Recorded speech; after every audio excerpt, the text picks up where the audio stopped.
तेजी से सफ़ेद कोरे कागज़ से पेंसिल चलाते उसके हाथ रुक गए थे और वो साफ नजर आने लगी, जिन्हें उससे एक और कागज़ पर साफ उतार लिया।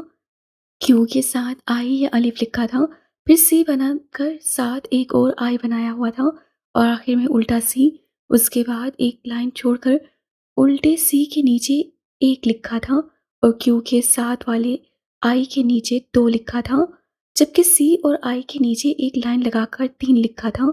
ऊपर वाली लाइन पर टी के साथ पांच भी लिखा था। इसका क्या मतलब हो सकता है? उसके साथी ने पुरसोच अंदाज से कहा। इस मिशन में चंद जूनियर्स उसके हवाले किए गए थे। ये कागज में नाज की जहानत का मुंह बोलता सबूत है। मेरे पास इतना वक्त नहीं कि इस पहेली को खुद सुलझाने बैठ जाऊं। ये कोड अगर कोई बता सकता है तो वो डेक है। कागज का टुकड़ा उठाकर वो कमरे से निकल गया था। अगले 10 मिनट में वो डेक के सामने था। उसकी हालत दिन ब दिन बदतर होती जा रही थी। मेजर राज के ऑर्डर पर उसे बिजली के झटके दिए गए, गर्म लोहे की सुलाख से पीटा गया। उसका ये हाल था कि शायद ही चंद रोज मजीद जिंदा रह पाता। डेक, इन कोड वर्ड्स का मतलब बताओ। उससे कागज का टुकड़ा डेक की तरफ लड़ाया, सपाट लहजे में पूछा था। वो एक तरफ लुढ़की गर्दन मोड़े, हाथ पैर के साथ वैसे ही पड़ा रहा। जरा जंबिश न हुई। मेजर हाथ से पानी का इस्तेमाल करते उसके सोए हवास पैदा किए। वो तब भी कुछ न बोला तो मेजर आज से नया तरीका सोचा। डेक, मुझे बहुत अफसोस से कहना पड़ रहा है कि जिस शख्स की खातिर तुमने इतना टॉर्चर सहा, उसे तुम्हारी बीवी और बेटी को वो दर्दनाक मौत दी है कि सुनकर तुम्हारे रोंगटे खड़े हो जाएंगे। तड़पा तड़पा कर मारा है। मेरी मानो, अपनी बीवी बेटी की मौत का बदला लो। इससे अच्छा मौका तुम्हारे पास नहीं आएगा। डेक ने उसे बेयकीनी से देखा, फिर उसका जिस्म होले होले लरसने लगा। वो जमीन पर एक जानिब को ढह गया। फर्श पर खून ही खून हो गया। आस हैरान खड़ा था। उसका सर उठा कर देखा, उसके मुंह से खून निकला था। नब्ज चक्की बंद थी, मतलब मिनहाज इसहाक तक पहुंचने का एक बड़ा दरवाज़ा बंद हो चुका था। डेक की मौत दिल फट जाने की वजह से हुई थी। वो शख्स जिससे ना जाने पिछले कितने सालों से कितने लोगों की जानें ली थी, बम धमाके करवाए थे, कितनी ही आहें उसके कानों में पड़ी थीं, सिसकियाँ, फरियादें, मगर उसका दिल हल्का सा भी ना कांपा था। और आज अपनी बीवी और बेटी की मौत की झूठी खबर सुनकर उसका दिल फट गया था। इंसानियत तमाम इंसानियों के लिए मर गई थी। जिंदा थी तो सिर्फ अपने से जुड़े, अपने से मुंसलिक रिश्तों के लिए। गुड़िया, साइका ने उसका कंधा झंझोड़ा। 12 बज रहे थे और वो सोई पड़ी थी। सुबह सहरी भी ढंग से नहीं की थी। आह आह! वो हड़बड़ाकर हल्की सी चीख मारती उठी थी। चेहरे पर घबराहट और खौफ तकीर था। क्या हुआ है, इतना घबरा क्यों रही हो? कोई ख्वाब देखा है फिर से? साइका ने हाथ में पकड़ी चादर बराबर वाले सोफे पर डालते तशवीश भरे लहजे में पूछा। सहरी के बाद भी वो यहीं सोफे पर ही सो गई थी। साइका ने कमरे में जाने का कहा, मगर वो न मानी। नहीं, हाँ, शायद। वो अपने आवाज़ों में नहीं लग रही थी। वे दोनों हाथ माथे तक ले जाकर बाल समेटे और जूड़े की शक्ल देनी चाहिए, मगर बागी सुल्फी फिर बिखर गई। आप क्या कह रही थी? उससे खुद को पुरसुकून करते पूछा। क्या हुआ है गुड़िया? घबराई हुई क्यों हो? कैसे ख्वाब है ये जो तुम्हारा पीछा नहीं छोड़ते? नीलम ने टांगे समेट ली। साइका वहीं बैठी सवाल करने लगी। आबी, हम जब भी ऐसे ख्वाब देखते हैं, हमें लगता है हम हकीकत में वहां मौजूद हैं। और अब पता लगा है कि हमें अरबी जुमले सुनाई देते हैं। कभी फायर की आवाज़ें, कभी एक इंसान में से निकलती अनगिनत परछाइयाँ, कभी वो मजबूत सफ़ेद हाथ। कुछ दिन पहले ख्वाब में देखा कि वही सफ़ेद हाथ भूरे बालू से भरा हमारी तरफ बढ़ा है, और जब हम उसकी हथेली पर नजर डालते हैं तो वहां मरकत जगमगा रहा होता है। हम फौरन उसे उचक लेते हैं। वो हेवला वापस अंधेरे में गुम हो जाता है। फिर अचानक कोई पीछे से हमारा मुंह दबोच लेता है और घसीटने लगता है। अंधेरा बढ़ने लग जाता है। फिर हमारी आंख खुल जाती है। वो ठहर ठहर कर बोल रही थी, आयतल कुर्सी पढ़कर सोया करो ना। साइका ने उसका गाल थपथपाया। नहीं आपी, हमें लगता है जैसे कोई हमारा इंतजार कर रहा है, जैसे कुछ है जो हमारा मुंतजिर है, जैसे हमारे जिम्मे कोई काम लगाया है, हमें जाना है उसे पूरा करने के लिए। वो रोज हमें बुलाते हैं, याद कराते हैं। वो साइका का हाथ पकड़े नम लहजे में बोली। ए तुझे क्या हुआ है? क्यों रो रही है? रोजा लगा है क्या? साइका कुछ कहना चाहती थी कि दादो लाठी थामे वॉशरूम से बाहर आई। नहीं दादो, ख्वाब देखकर डर गई है। साइका ने उठकर दादो की लाठी थामते तख्त पर बिठाते बताया। डराने वाले भी डर रहे हैं, अल्लाह खैर करे। दादू ने जैसे रात का बदला चुकाया था। नीलम ने एक नजर उन्हें घूरा और कुशन पटकती ड्राइंग रूम से निकल गई। Come on, let's go. पिछले 2 घंटे से मगजमारी करने के बाद, जाने कितने सफ़ा साया करने के बाद, मेजर आज सालिम ने ये कोड समझ ही लिया था। 2 घंटे हैं हमारे पास। मेजर आज से पिस्टल सँभाली, अपना छोटा-सा बैग उठाया और निकल गया। उसका साथी भी साथ ही आया था। हम कहाँ जा रहे हैं? इसको उल्टा पढ़ो। मेजर आज से कागज़ उसकी जानिब बढ़ाया। क्यू को उल्टा किया तो पी बना। ये तो आई है, पी आई। ये तो सी के साथ आई लिखा है। उससे कार ड्राइव करते आज से पूछा। ये सी के साथ आई जोड़ कर देखो, डी बन रहा है और फिर उल्टा सी लिखा है, मतलब PIDC। आज से एक हाथ से स्टीयरिंग सँभाले, दूसरे से कागज़ पकड़े समझाया। मगर इससे हमें क्या पता चलेगा? साथी अब तक न समझा था। ये जो अंडरलाइन 1 2 3 लिखा है, इनको जोड़ो तो CID, क्राइम इन्वेस्टिगेशन डिपार्टमेंट बनता है। और डी से मुझे समझ नहीं आई, और ये 5 मतलब ब्लास्ट की टाइमिंग्स। वो तफ़सील से बता रहा था। अल्लाह करे यही हो, मगर सर ये तो बहुत खतरनाक है। CID के इदारे पर हमला करने का सोचकर MR से बहुत बड़ा टारगेट चुना है। DIG को कॉल कर ली है। पुलिस अलर्ट, रेंजर्स भी, और BDS बम डिस्पोजेबल स्क्वाड को भी मुतल्ला कर दिया गया है। आज से मस्जिद कहते टर्न लिया। वहां पर पहुंच तो गए, पूरे इलाके को पुलिस ने तहवील में ले लिया, मगर इस जी का मतलब नहीं समझ आया। अचानक आज की नज़र एक बड़े ट्रक पर पड़ी। D truck?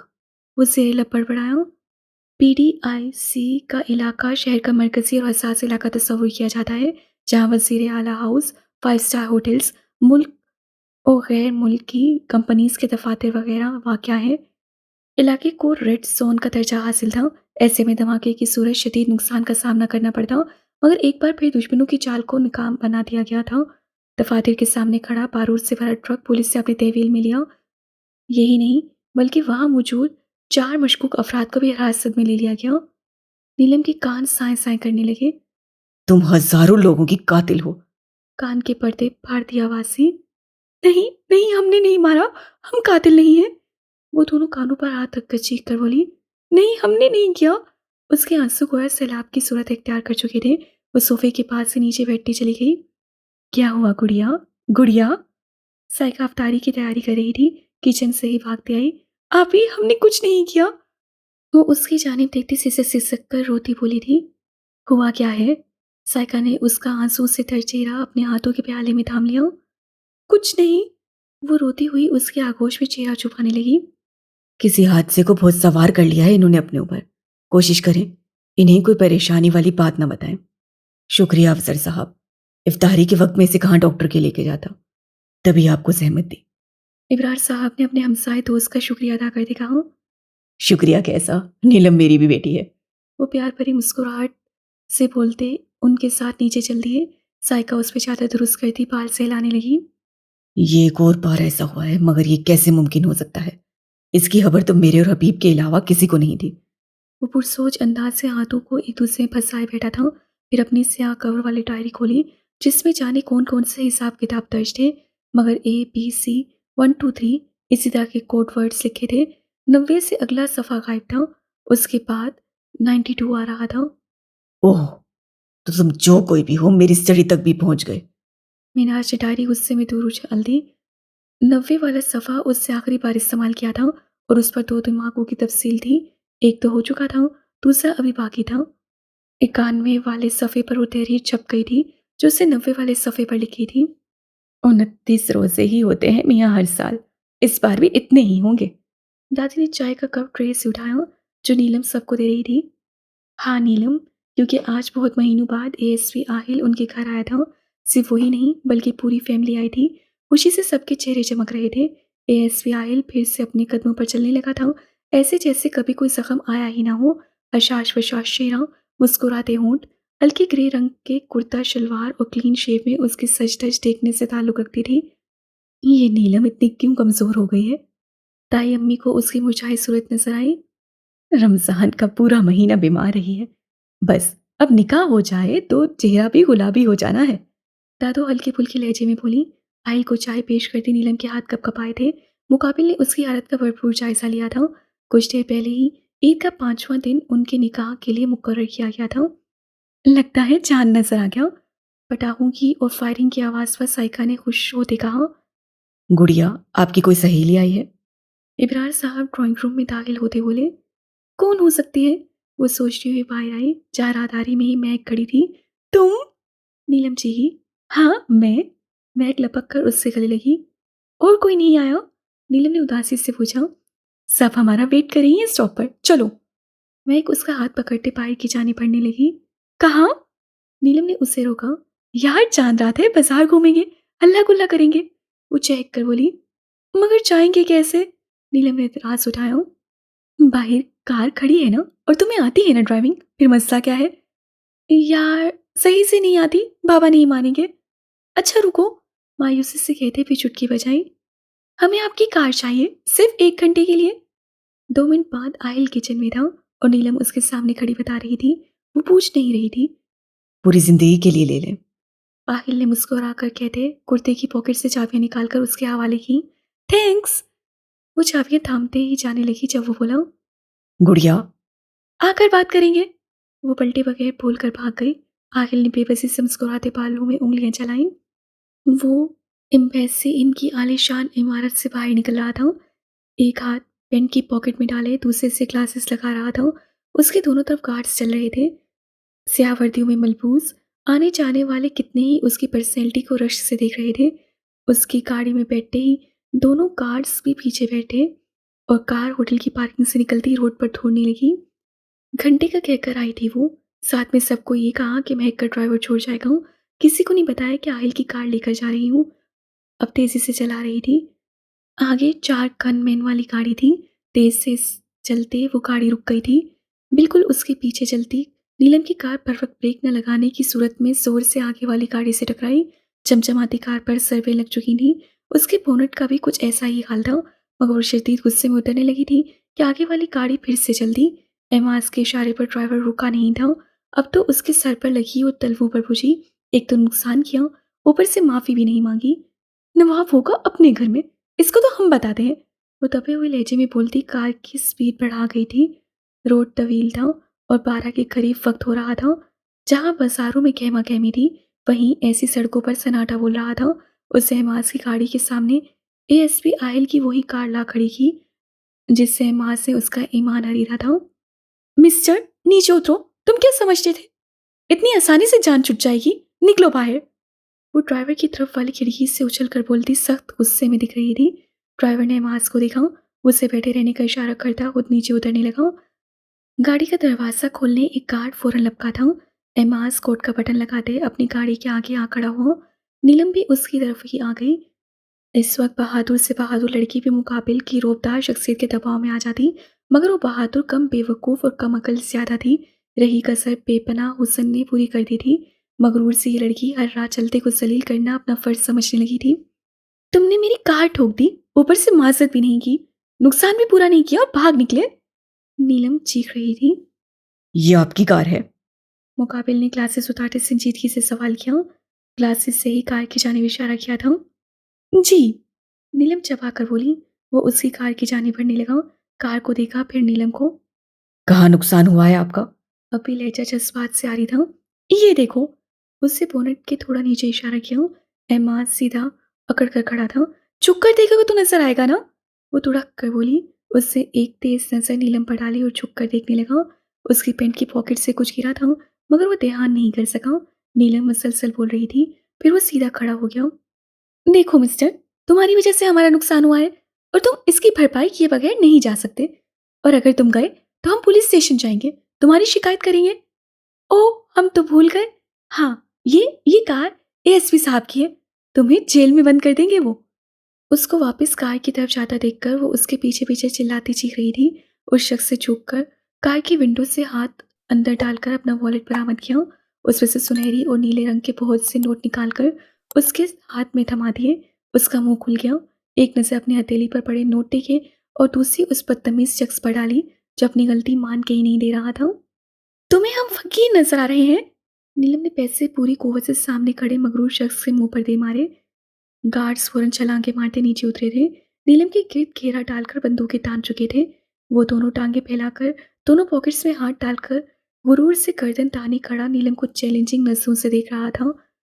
उसकी तो गोया वो हालत थी कि काटो तो बदन में लहू नहीं, पथराई आंखों से सामने खड़े मुतमिन शख्स को देखा। तुम्हारी इतने की वो औकात नहीं जितने मैंने दे दिए। फितराना समझ लो। उसकी इतनी लंबी तकरीर पर, चीखने चिल्लाने पर एमाज का तस्सील भरा एक जुमला भारी पड़ गया था। फिर उसने गार्ड्स को इशारा किया। सब वापस अपने नशिस्तों पर बैठ गए और गाड़ी सन्नाटे से उसके पास से गुजरती चली गई। लानत भेजते हम इन पैसों पर। उसे एक हकारत भरी नज़र उन पैसों पर डाली और उन्हें इकट्ठा करने की बजाय अपनी कार की तरफ आ गई।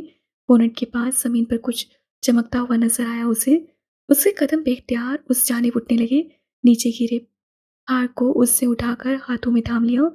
10 इंच तक लंबा था वो। उसके दरमियान में 3 बड़े-बड़े सिक्के बने थे, जिनकी चौड़ाई 1 इंच तक होगी। अजीब सा था वो, मगर हैरत की बात ये थी कि उन 3 सिक्कों के दरमियान में 2 1-1 इंच के लंबे सुमुर्द के पत्थर लगे थे, खूबसूरती से तराशे हुए मरकत।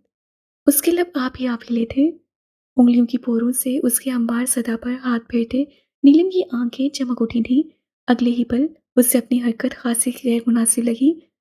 ये उसी बदतमीज का है यकीनन, हमें इसे यहीं छोड़ देना चाहिए। दिमाग ने मशवरा दिया। अल्लाह की ज़मीन पर पड़ा मिला है, क्या पता अल्लाह ताला यही चाहते हो कि हम ये रख लें। वाओ, कितने चमकदार हैं ये। दिल की आवाज़ पर वो कान धर बैठी थी। सुनसान रोड था। अचानक उसे अंधेरा और देरी का एहसास होने लगा। जल्दी से ड्राइविंग सीट संभाली और हैंडबैग में नेकलेस डालकर कार रिवर्स करने लगी। साथ हल्का हल्का म्यूजिक भी लगा चुकी थी। सरशारी की सी कैफियत उभरने लगी थी उसके मन में। वो ऐसी ही थी, कुछ पागल सी, जज्बाती सी, अकल से ज़्यादा जज्बों की मानने वाली दीवानी सी थी वो। उसे पता था कि ईद के 5वें रोज़ उसका आहिल से निकाह होने वाला है। उसे पता था कि वो टाइगर की पुरकशिश शख्सियत के सहर में जकड़ चुकी है, मगर वो जैसे अपने मनपसंद बेजान पत्थर को पाकर ही सब फरामोश कर चुकी थी। इब्रार साहब घर का बजट बहुत सोच समझ के चलाते थे और ज़्यादातर दादों के हाथ में था। फजूल खर्ची की सख्त ममानत थी। साइका की शादियों की तैयारियों के लिए पैसे जमा किए जा रहे थे। ऐसे में ये कीमती पत्थर को कि बहुत कीमती ना था, मगर उसकी पहुंच से बहुत दूर था। अब जब उससे मिल गया था तो वो खुशी से सरमस हर बात भूल गई। एमास प्लाजा में कदम रखते ही वो तेजी से आगे बढ़ा और लिफ्ट से ऊपरी मंजिल पर जाने लगा। तकरीबन आखिरी मंजिल पर तवील रातारे से गुजरते उसके कदमों की आवाज़ बहुत ऊंची थी। उस मंजिल पर इतना सन्नाटा था कि सुई भी गिरती तो बआसानी उसकी आवाज़ सुनी जा सकती थी। वो दाईं जाने मुड़ गया। डिजिटल डोर लॉक खोलने के बाद वो अंदर आया। ये कमरा कुछ ज़्यादा बड़ा नहीं था, बस मुनासिब साइज़ का था। उससे लोहे की साफ चमकती अलमारी खोली। अंदर बहुत से डब्बे पड़े थे, स्याह, मेहरून और क्रीम कलर के। स्याह रंग के लोहे के डब्बे पर भी डिजिटल लॉक था, जिसे खोलने के बाद उसे उस डब्बे में बने एक छोटे दराज को खोला। हीरों की चमक उसकी गुलाबी आंखों में अक्स बनकर उभरी थी। अनाबी होंठ आप ही आप उठे थे। फिर उसने अपनी पैंट की जेब में हाथ डाला, दाएं जानिब के बाद बाएं जेब टटोली, फिर दोनों को चेक किया। अचानक उससे बड़ी गड़बड़ का एहसास हुआ। उसके चेहरे पर नागवारी के साथ गुस्सा भी आया था। वो एक बार फिर चेक करने लगा। Oh no. उससे दाएं हाथ का मुक्का बनाते बाएं हाथ की हथेली पर पूरी कुव्वत से दे मारा। फिर लोहे का स्याह डब्बा बंद करके पेंडुलम की तरह इधर से उधर चक्कर काटने लगा। सोचने लगा। पार्टी की कॉल आई। वो एम्बेसी इन चला गया। वहां पर डेकिंग की और एक नेकलेस लेकर वापस आया। वापस आते हुए वो हार उसकी पैंट की जेब में ही था। फिर वो लड़की टकराई। उसके सहन के पर्दे पर कम उम्र बेतहाशा हसीन लड़की का चेहरा लहराया, जो मुसलसल बोल रही थी। झुक कर देखोगे तो नजर आएगा ना। एक जुमला था जो उसकी समाज से टकराया। और फिर वो हार वहीं गिर गया होगा। इस सोच के आते ही वो तेज कदमों से वापस को चल पड़ा, लिफ्ट के बटनों पर बार बार हाथ मारता, ऐसे जैसे एक पल में वो उसे ग्राउंड फ्लोर पर पहुंचा देगी। वो बहुत उजलत में प्लाजा से बाहर निकला। गार्ड्स अलर्ट हो गए। वो बेचारो स्टार्ट कर चुका था। सिक्योरिटी गार्ड्स उसके पीछे ही दूसरी गाड़ियां लेकर निकल पड़े। धूल उड़ाती तमाम गाड़ियां चंद पल में ही प्लाजा की हदूद से बाहर निकल गईं। हार वहां होता तो मिलता। चंद नोट अब भी वहां गिरे पड़े थे, मगर जो चीज़ कीमती थी वो गायब थी। उससे कितनी ही बार बूट की नोक से वो जगह चेक की जहां नीलम की कार खड़ी थी, मगर वहां कुछ नहीं था। क्या वो नेकलेस उस लड़की के हाथ लग चुका है? ये आखिरी सोच थी जो मिनाज इसहाक के दिमाग में उभरी थी। मुझे वो नेकलेस हर हाल में वापस चाहिए। इसके लिए उस लड़की को तलाश करना होगा, मगर कैसे? वो एक अजीब कश्मकश में फंस गया था। उस हार की साख्ती ऐसी है कोई भी समझ जाए कि आम नेकलेस नहीं है। अगर उसने उसे खोल लिया तो? उसका दिमाग उलझे जा रहा था। नुकसान पर नुकसान उससे लग रहा था, जैसे टेक उसका सिर्फ राइट ही नहीं लेफ्ट हैंड भी था। हबीब उसका दोस्त था, वो उसका मताहत नहीं था, जबकि टेक की बात अलग थी। घर पहुंचकर बस उसकी जितनी बेइज्जती हो सकती थी उतनी हुई। आहिल दादों को टोकता रहा, मगर उन्होंने उसे सबके सामने सलील करके ही दम लिया था। लेकिन वो नीलम ही क्या, जिससे बेइज्जती महसूस हो जाए, वो भी दादों की। कुछ देर सुनने के बाद वो कार की चाबियां आहिल की जानिब उछाल कर ये जा वो जा हो गई। आलिया बेगम उसके अंदाज पर ज़ब्त के खून पी कर रह गई थी। आहिल का दिल भी सुकड़ सा गया था। क्या-क्या नहीं सोचा था कि ईद का चाँद इकट्ठे छत पर देखेंगे, आने वाले कल के बारे में कुछ ख्वाब पुरोएँगे, मगर यहाँ तो वो उससे घास डालने को तैयार ही ना थी। रात 1 बजे उनकी वापसी हुई थी। नीलम ने ऊपर आकर डोर लॉक किया और जल्दी से बेड पर चढ़कर बैठ गई। हैंडबैग उठाया और उसमें से हार निकाल कर इश्तियाक से देखने लगी। इतनी चमक थी उसमें कि नीलम की आंखें जगमगा उठीं। अगर सुमुर्द मरकत को पानी में डाल दिया जाए तो अपनी बेपनाह चमक के बायस वो पानी का रंग अपने जैसा कर लेता है। उसका दिल चाहा ये तजुर्बा करने को, मगर उस हार में 3 बड़े-बड़े सिक्कों की मौजूदगी अजीब सी थी, ऐसे जैसे कोई गोल छोटी-छोटी डिब्बियाँ हों जिनके अंदर कुछ भरना हो। ये असली मरकत है? उसे गौर से करीब करके देखा। इसमें से अगर अल्ट्रा वायलेट शुआओं की लैंप में देखा जाए तो इसकी असलियत मालूम की जा सकती है। अगर इसका रंग नहीं बदला तो असली, अगर इसमें लाल रंग की झलक नजर आ गई तो नकली। मगर उसके पास एलईडी लैंप था। छोड़ो, इतना हंसी नकली, इतना अमीर ज़्यादा था, उससे क्या जरूरत नकली मरकत खरीदने की।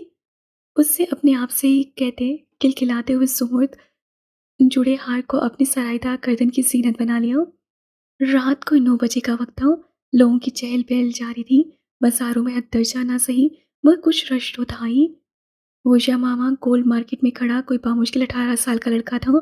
उसके बराबर में एक प्यारी सी हुर्शक्ल लड़की खड़ी चहक-चहक कर हर पहनाए जाने वाले ब्रेसलेट को इनकार कर रही थी, मगर मुकाबिल की कुशायदा सफ़ेद पेशानी पर एक लकीर भी नागवारी की नहीं पड़ी थी।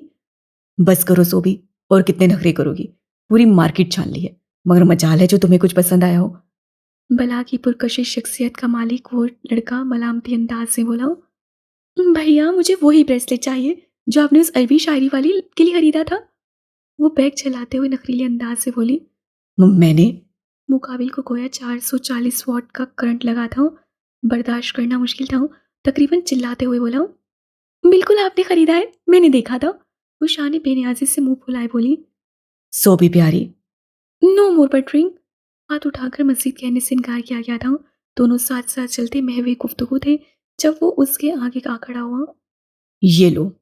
गोल्ड का नफीस सा ब्रेसलेट पेन की जेब से निकालते उससे बहुत चाहत से अपनी बहन की कलाई पर बांधा था। लव यू सो मच भैया। वो उसके बाजू को अपनी लपेट में लेते उसके ऊपर सरकते बोली। वो होले से मुस्कुरा दिया था। एक बाजू उसकी गिरफ्त में था, जबकि दूसरे में उससे तमाम शॉपिंग बैग संभाल रखे थे। ये सब उसकी सोबिया की कल यानी ईद की शॉपिंग थी। वसी बैग एक हाथ में उठाने से उसके हाथ थक गए थे, मगर वो चाह कर भी उसका हाथ अपने बाजू से ना निकाल सका। भैया आप उस लड़की से फ्रेंडशिप खत्म कर दे, शी इज सो क्लेवर। वो चलते चलते बोली। Leave this topic. लड़का हर जज्बात से आरे लहजे में बोला। सोबी ने उसके बाजू पर टिकाया सर उठाया। अच्छा, हम उसके लिए भी कुछ खरीद लेते हैं। वो रुक गई, उससे भी रुकना पड़ा था। बाजू जो सोबी ने थाम रखा था। इस एहसान की वजह? तबस्सुम सा बिखर गया था उसके अनाबी होंठों की तराश में। उससे घूर कर अपने से 1 साल बड़े भाई को देखा। अच्छा चलो। वो उसके साथ हो लिया। दोबारा मार्केट के अंदर चले आए। इसे मेरे बैग में मत डाले। वो लोग एक नाजुक सी रिंग लेकर शॉप से निकले थे। रिंग खुद सोबी ने ही पसंद की थी। ओके ओके, नहीं डालता। कम ऑन सिस्टर, तुम इतना जेलस क्यों होती हो? उसके शानों के गिर्द बाजू फैलाते पूछ रहा था। आई डोंट नो, बट मेरी कोई फ्रेंड नहीं, कोई कज़न नहीं यहाँ। बचपन से हम बहन भाई हैं और हम बहन भाई से ज़्यादा दोस्त रहे हैं। मगर जब से वो आई है, आपकी उससे ज़्यादा फ्रेंडशिप हो गई है। आई नो, आप उससे ईद पर भी मिलने जाएंगे। वो उदासी से बोली। मेरी बहन ही मेरी दोस्त है, पहली और आखिरी दोस्त। अगर सोबी कहेगी कि मत जाओ तो महनाज उससे मिलने नहीं जाएगा। वो उससे कंधे पर दबाव डालता हल्के फुल्के लहजे में कह रहा था। पक्का प्रॉमिस। वो रुककर उसकी जानिब हाथ बढ़ाते बोली। हाँ, पक्का प्रॉमिस। उसका हाथ पकड़कर मरोड़ते बोला। आह। वो चीही, साथ ही 2-3 मुक्के उससे कंधे पर चढ़ दिए। आपकी वजह से हमेशा मुझे तकलीफ पहुंचती है। वो सुर्ख होते हाथ पर फूंक मारती अफीज से बोली। वो जो माजी की खुशगवार यादों को सोचना चाहता था, महसूस करना चाहता था, अचानक इस जुमले की पेशकश पर तल्ख हकीकतों की जानिब खींचा चला गया। कल ईद थी, पूरा शहर खुशियां मना रहा था। कभी 30 रोजे रखने वाला सोमो सौलाद का पाबंद शख्स पिछले 11-12 साल से काफिर बना बैठा था। तुम्हें मेरी वजह से ही तकलीफ उठानी पड़ी सोभी। तुम्हारी मौत का जिम्मेदार कहीं ना कहीं मैं भी हूं। तुमने कितना कहा था, भैया शी इज क्लेवर, मगर मैं नहीं माना। उससे गर्व से आंखें मूंद ली, फिर सीने से लगी तस्वीर को देखने लगा। मुस्कुराता चेहरा हर फिक्र से आज़ाद था। उसके आंसू उस खिलखिलाते चेहरे पर गिर रहे थे। बेआवाज़ रोते-रोते उसकी आवाज़ बुलंद हो चुकी थी। भैया! भैया! आग के शोलों की लपेट में वो वजूद सिर्फ एक ही शख्स को पुकार रहा था और उस शख्स को लग रहा था कि दुखते शोलों की लपेट में वो वजूद नहीं बल्कि उसका दिल जल रहा था। सिर्फ जान उसकी नहीं निकल रही थी, वो भी बेजान हो गया था। उसको देखने वाली गुलाबी आंखों ने उस पल अपनी बेनाई सलामत होने पर शिद्दत से अफसोस किया था। ये मंजर देख लेने से पहले अंधे हो जाने की दुआ शिद्दत से उसके मन में सर उठा रही थी।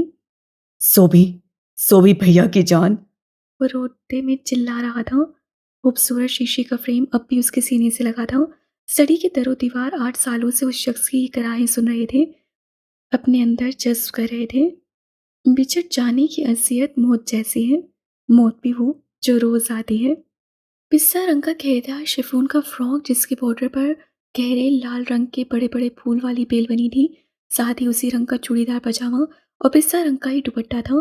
गाजी रंग की लिपस्टिक लगाते उससे आईने में उभरते अपने अक्स पर एक तारीफी नजर डाली थी। शहद रंग जुल्फों को खुला छोड़ रखा था। ज्वेलरी के नाम पर सिर्फ नाक में मौजूद नोजपिन थी। अलमारी खोल कर उससे अपना हैंडबैग निकाला और उसमें से वो नेकलेस निकाल कर पहनने लगी। ये स्टोन हमारे लिए बहुत लकी साबित होगा। ज़ुमूद के पत्थर पर हाथ मारते वो आप ही आप खुशफहमी में मुबतला होने लगी। गुड़िया बाबा आ गए हैं ईद की नमाज पढ़कर। साइका की आवाज़ करीब आने लगी थी। उससे झट दुपट्टा दोनों शानों पर इस तरह फैला लिया कि गर्दन नजर आना बंद हो गई। चलो आओ बाबा से ईदी ले। माशाल्लाह नजर न लगे, अल्लाह नजर बद से बचाए। साइका तेजी से कमरे में दाखिल हुई थी। जैसे ही उस अफसरा पर नजर पड़ी वो दम बखुद होकर रह गई। अच्छा चलो। उसका हाथ थामे वो सीढ़ियाँ उतरने लगी। मेरून रंग के लिबास में साइका भी आज जलवे बिखेर रही थी। वो जो बस हार पहनकर देखने की वो उतारने का सोच रही थी, अब मुसीबत में फंस गई थी।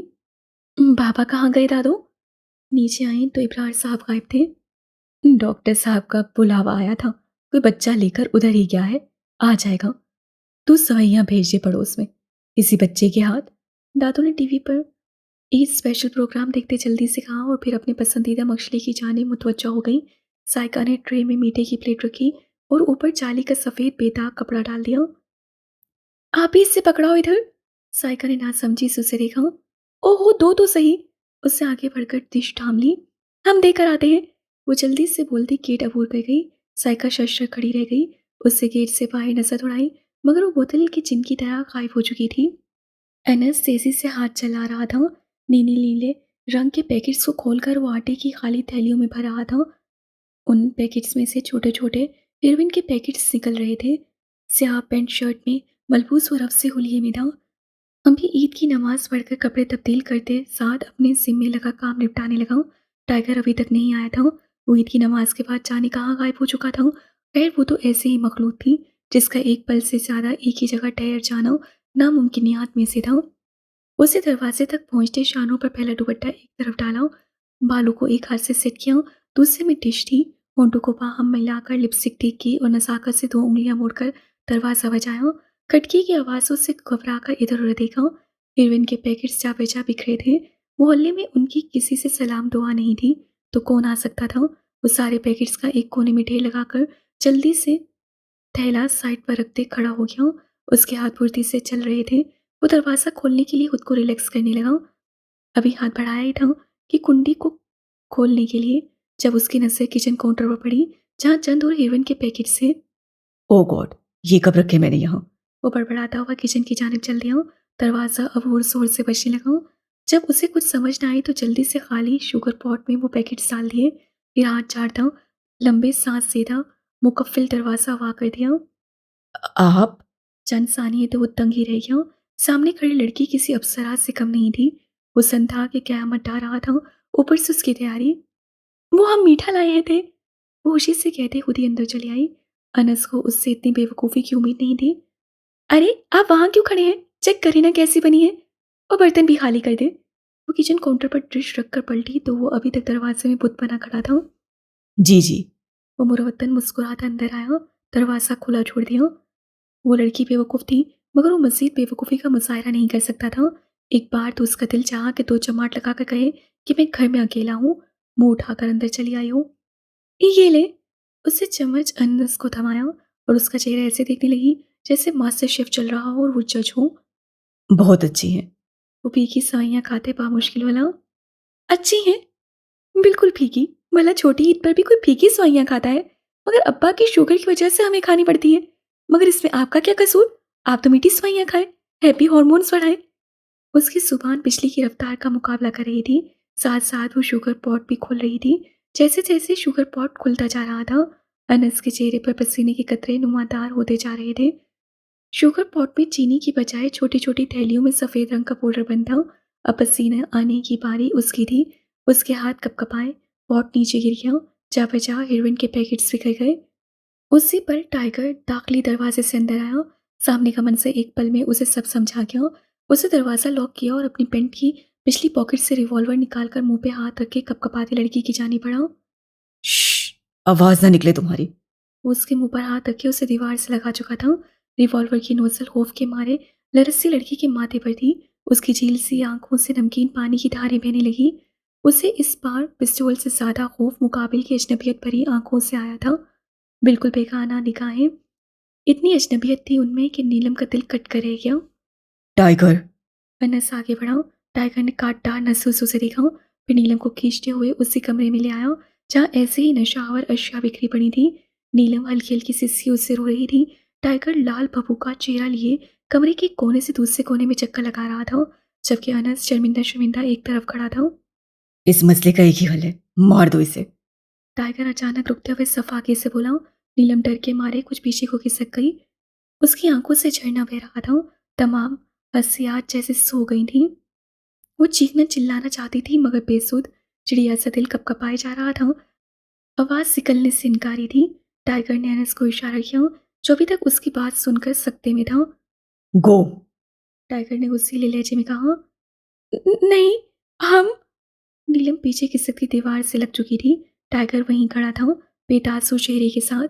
अनस अंदर दाखिल हुआ, एक रुमाल उसकी जाने बढ़ाया। बाबा! वो अपने पूरे ज़ोर से चीखी थी मगर आवाज़ इतनी भी बुलंद ना थी कि साथ वाले मकान तक जाती। इससे कबल कि उसकी आवाज़ बुलंद होती, वो आगे बढ़ा और रुमाल उसके मुँह और होंठों पर पूरी कुव्वत से दबा दिया। चंद पल के लिए वो फड़फड़ाई थी, फिर झूलकर ज़मीन बोस हो गई। गले में मौजूद नेकलेस में लगे वो सुमुद के पत्थर अब भी चमक रहे थे। टाइगर ने एक बड़े कत्थई रंग के थैले में उसे डालकर ऊपर से मुंह बंद कर दिया। फिर कॉल मिलाई और 10 मिनट बाद उस बोरे को अपने कंधों पर उठाता बाहर निकल आया, जहाँ एक वैन उसकी मुंतज़िर खड़ी थी। अपने कंधों का बोझ हल्का करके वो आगे वैन ड्राइवर के साथ बैठ गया। वैन सन्नाटे से उस मोहल्ले से निकली थी।